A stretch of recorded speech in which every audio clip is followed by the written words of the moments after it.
Right now I'm in the library. I'm walking really slowly. I'm gonna release my hair. Better. Okay, I'm still in the library. Let's say hi to Max and David. Hi, Max and David. I'm recording a video for our class. What's up? No, I'm just adding you guys into this video. Max?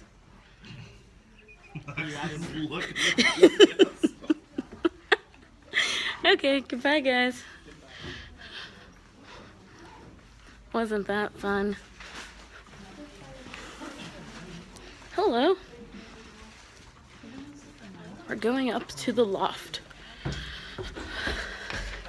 This loft is a good place to read, to hang out, but to also talk slightly louder and record a video.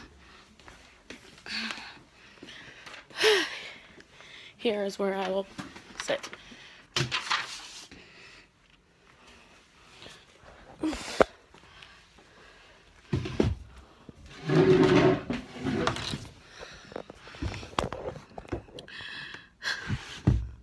Part 2, the library.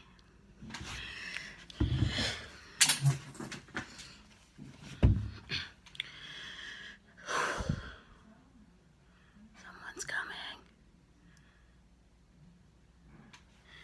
So I was saying before,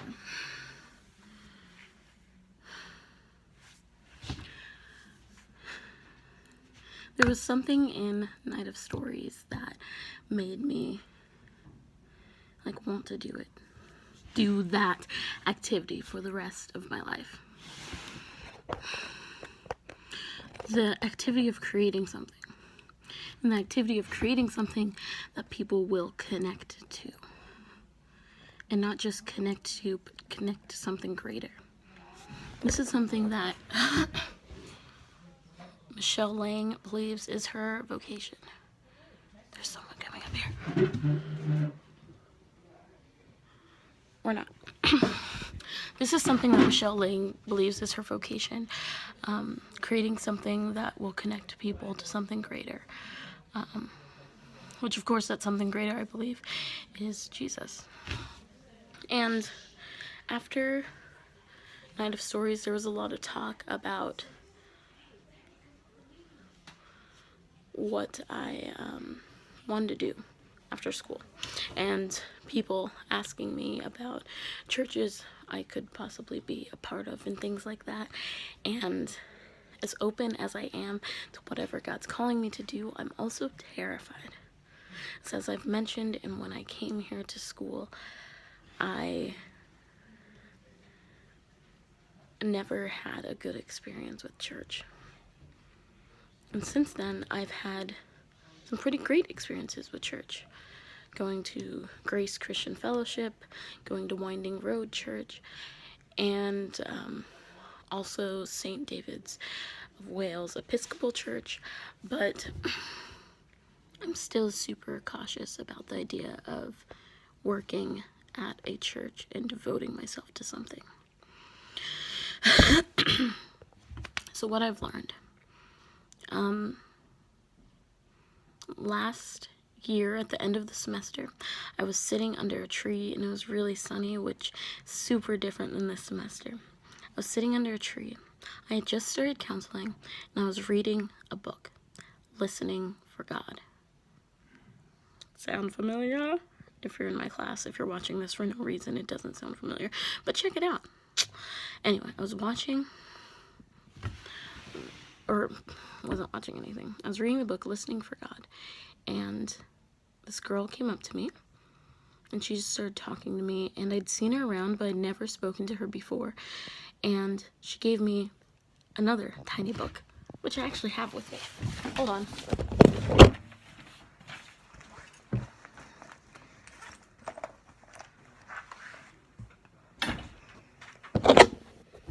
Okay, I have it. It's blank inside, though. She told me to use it as my brag book, as a book to write the things that I am proud of myself for. And the first thing I wrote in here was June 4th, 2016. And I wrote, "Yesterday morning I went for a walk even though I didn't want to.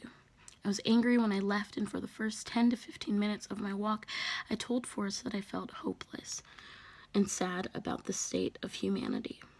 But then I noticed the flowers and realized how slow life is in Portland, and I felt a peace and presentness in the moment that I haven't felt in a long time. I also finished reading the book Wild.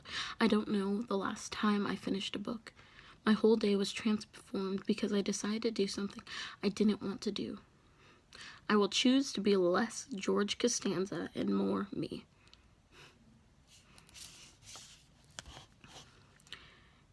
And so for almost a year now, I've been carrying around this tiny blue book to write things I'm proud of myself of, and until Monday, that was the only thing that I had written in here. That was it. And then on Monday, I wrote a quote by Jess Bielman, or something that someone told Jess, but he said it in our class, so whatever. "I'm a minister because people want me around for the best and worst moments of their lives." I believe I relate to that. And I've been trying to figure out why God called me to this school, why God wants me to do this. And I feel like Jess summed it up pretty well. So there's a lot of things I could talk about, but basically I'm excited for the unknown. I'm not completely afraid of where God's calling me to. I think that was made to do this, whatever this is. No, I think I was made to do this, which is connecting people to something greater through the creation of something. There's a lot of somethings there, but I'm not afraid of those somethings, so goodbye.